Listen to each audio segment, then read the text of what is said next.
Yan o. BP Sara, 100% na sigurado umanong magkukonvict ayon sa isang eksperto, sabi dito sa report. Ito yung interview ng DCMM. Yan o. Lawyer Lorna Caponan is 99.9% na sigurado na itong si Sara Duterte will be convicted if the ongoing impeachment goes to trial before the Senate. Ebidensya laban kay Sara Duterte. Sa bagay, makikita natin yon sa reactions ng mga Duterte, ni Sara mismo at ng kanyang mga abogado. Doon pa lang sa Kongreso, ayaw na nilang humarap. Talagang mahirapan kasi sila. Ito, pakinggan natin yung porsyon ng intensyon yan. Ang Bank Secrecy Law ay ginawa po para protektahan ang nagbabagang mga balita at pagtalakay sa mga isyu ng lipunan. Bulsa! Opinyon, banat at paglalantad sa katotohanan. Bulsa! What you see is what you get. You decide. Ito po mga kababayan, si Dante Maravillas. Na-interview po ng mainstream media ng DCMM, One News, si Attorney Lorna Caponan, isang veteran lawyer, at sa kanyang assessment sa impeachment cases ni Sara Duterte, mga 99.9% or 100% ang tsansa na makonvict si Sara Duterte. Sa lakas ng ebidensya, mga kababayan, yan o. BP Sara, 100% na sigurado umanong magkukonvict ayon sa isang eksperto, sabi dito sa report. Ito yung interview ng DCMM. Yan o. Lawyer Lorna Caponan is 99.9% na sigurado na itong si Sara Duterte will be convicted if the ongoing impeachment goes to trial before the Senate. Basean niya yan sa present na salin ni Sara Duterte and other public records, mga kababayan. Napanood niya yung presentation po ng mga ebidensya sa Justice Committee. At itong si Lorna Caponan, gusto nga din niya na maging parte ng prosecution. O ito naman yung interview ng One News. Sabi dyan, veteran lawyer Attorney Lorna Caponan says the impeachment case against Vice President Sara Duterte has a solid chance of conviction if it proceeds to trial. She noted that the evidence is anchored on public records and documents from credible government agencies. Ang lakas po ng ebidensya laban kay Sara Duterte. Sa bagay, makikita natin yon sa reactions ng mga Duterte, ni Sara mismo at ng kanyang mga abogado. Doon pa lang sa Kongreso, ayaw na nilang humarap. Talagang mahirapan kasi sila. Ito, pakinggan natin yung porsyon ng interview kay Attorney Lorna Caponan. There are probably 5 or 6 grounds in the third impeachment complaint and the fourth impeachment complaint. But they can be collapsed into 4 grounds. The first would be, of course, the hiring of an assassin, and the threats. And together with all of the pronouncements, not only of the Vice President, that she will be the survivor, and that she Designated wanted to survivor. the President and throw it away, or take the grave of the father and throw it to Las Filipinas. This is clearly inciting to rebellion, inciting to sedition, and disloyalty not to the President, but to the Republic, to authorities. No? So that is a ground. That is a ground for impeachment. Very strong because these are her own words. And this is her own press conference, this thing about hiring an assassin. Well, it could be dismissed as hyperbole. You are not entitled to hyperbole if you are a public official. Especially, even remember there was this case of some private individual, some teacher who says, papatayin ko ang presidente. Hinuli agad ng NBI. When we go to the airports, 99.99% yung tsansa niya ng conviction, mga kababayan, sabi ni that immediately Caponan. is actionable. And coming from the Vice President, she has no business doing hyperboles. Correct. She, Attorney, yes po. you mentioned earlier yung Plan B, no, including the Senate in the case that she filed. But a lot of people are seeing another Plan B, which you also mentioned rin earlier, resignation. She could always just resign. Yeah, what are your thoughts on that? Well, the impeachment process involves two things. It's not only it's not only convicting her, but it covers the penalty of permanent disqualification from public office. So even if she does resign, which means she can no longer be removed, the second penalty is she cannot run for any public office. So yun mga kababayan, yung parte ng interview ng One News ni Sis Drilon kay veteran lawyer Lorna Capunan na sa bigat ng mga ebidensya laban kay Sara, 99.9% ang chances ng conviction po ni Sara Duterte. So kung ganon, mga kababayan, talagang mahirapan kahit yung mga kaalyado ni Sara na i-acquit ang Vice Presidente. At malamang mag-backfire ito sa mismong Senado as an institution kung hindi nila titingnan ang ebidensya as basis, mga kababayan, para sa kanila desisyon. Madaling sabi, masisira mismo yung mga senador at yung Senado as an institution. Masisira yung buhay nila. Pag iniligtas nila si Sara, inakwit nila, sila ang masisira ang buhay nila. Yun lang mga kababayan na present ng AMLAC. Matindi yun. At natutuwa tayo mga kababayan sa naging aksyon ng AMLAC. So they acted without fear or favor. Yun naman talaga po yung guiding principle ng AMLAC. Ibig sabihin, walang kinikilingan, walang pinoprotektahan. So alam naman po natin mga kababayan, yung yung tungkulin kasi ng AMLAC. Hindi po siya tagapagtanggol kundi taga-suri. Binuo yung AMLAC para suriing mabuti ang mga pinagmumula ng pondo. Hindi para magsilbing tagapagtanggol o proteksyon ng kung sino-sino mga kababayan. So ang AMLAC mga kababayan ay parang financial truth detector ng bansa na kapag may red flag na na-detect, tungkulan na nila mga kababayan na sundan ang trail kahit sino pa yung tamaan. Hindi po siya abogado ng may pera, hindi siya PR team ng opisyal, lalong hindi sila shield ng may tinatago mga kababayan. So kapag may nagsabi mga kababayan na huwag galawin yung AMLAC findings, ang tunay na ibig sabihin yan, huwag galawin ang katotohanan. At doon pa lang mali na yung intensyon. Na punta naman po tayo sa bank secrecy law na ginagawang shield ng kampo ni Sara Duterte. Ang bank secrecy law, hindi man po siya panangga ng korupsyon. Ang batas para sa lihim na deposito sa bangko, hindi po siya ginawa para maitago yung mga kahinahinala na yaman o protektahan ng mga opisyal na nahaharap po sa impeachment. Hindi ganon yung intensyon yan. Ang bank secrecy law ay ginawa po para protektahan ang mga ordinaryong mamamayan. Hindi po para gawing vault ng mga tanong na walang sagot. Hindi ganon ang intensyon ng batas. Privacy po, hindi impunity. Protection po, hindi pagtatago. Karapatan, hindi po yung loophole. So kapag mga kababayan ginamit ito para harangan ang investigasyon tulad ng ginagawa ngayon, hindi na siya po right to privacy. Ito ay abuso na sa legal na proteksyon. Para Para makaiwas sa pananagutan, sa accountability. Yan ang malinaw na intensyon.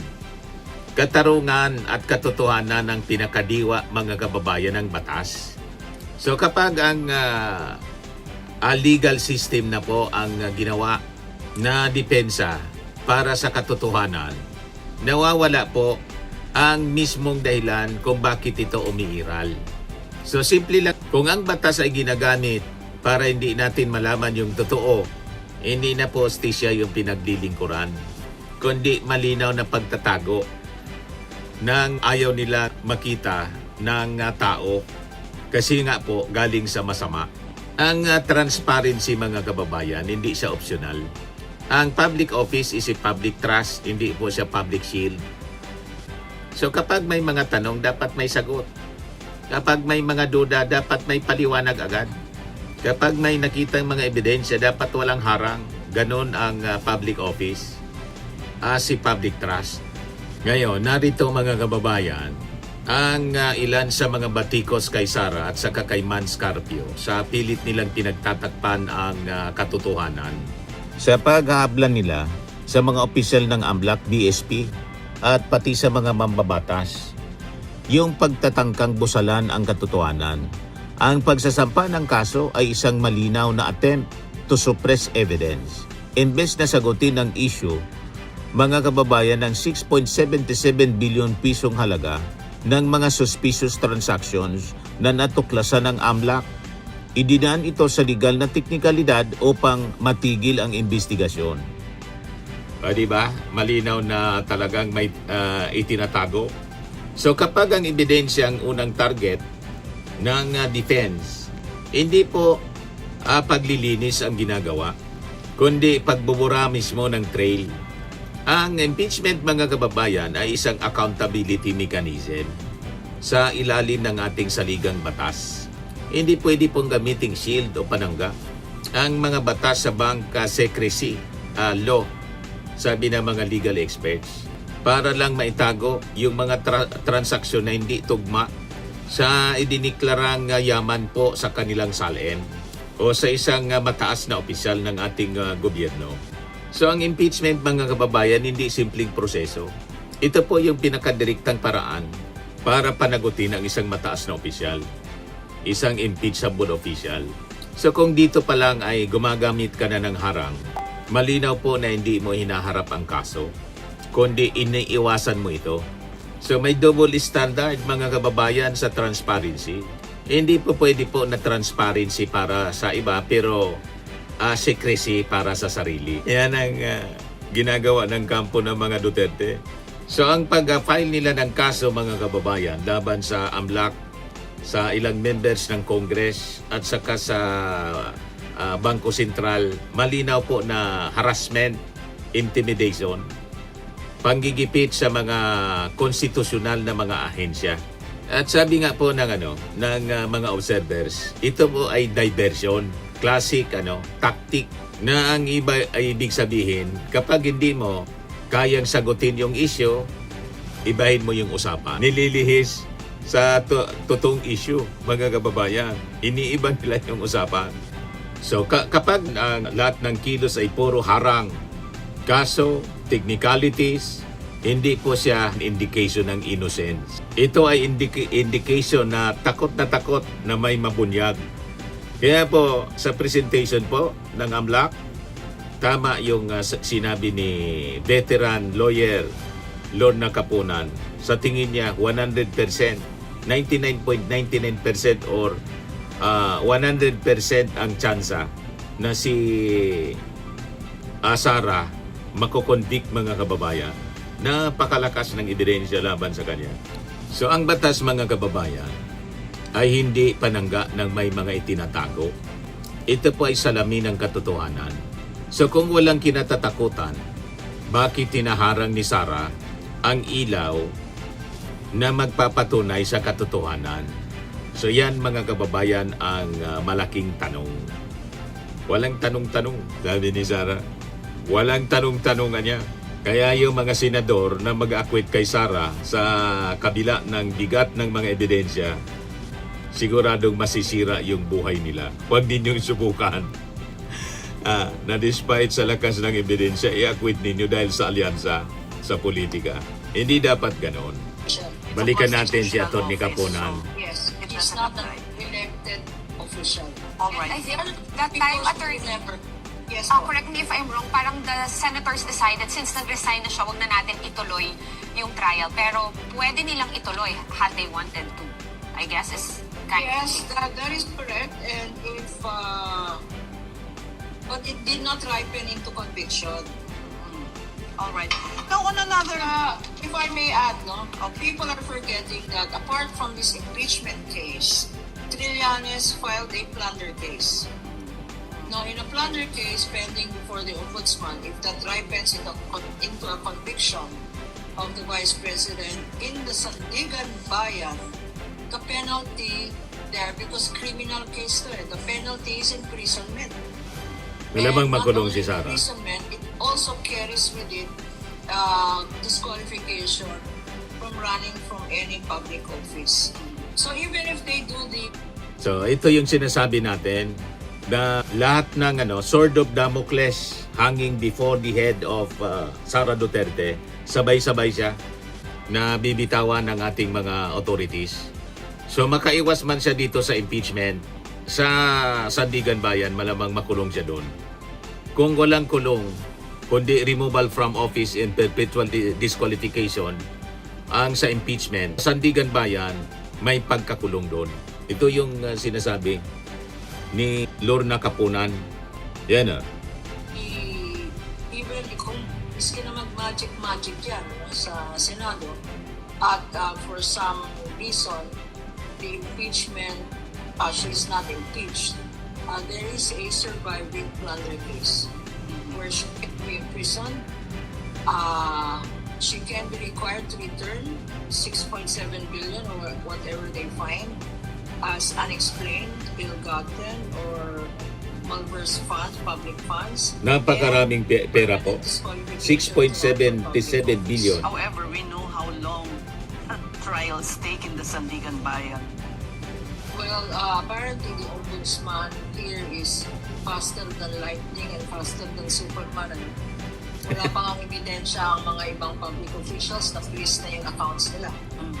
Or trial Mabilis si by Boyeng. publicity, sinasabi na we have a state witness who will testify. Pag tanong mo sinong state witness, wala namang state witness. And then another pronouncement na we already arrested. Pag tinanong mo, saan yun yung in-arrest? Hindi ko lang na-arrest. That's why we should be careful to we as a public.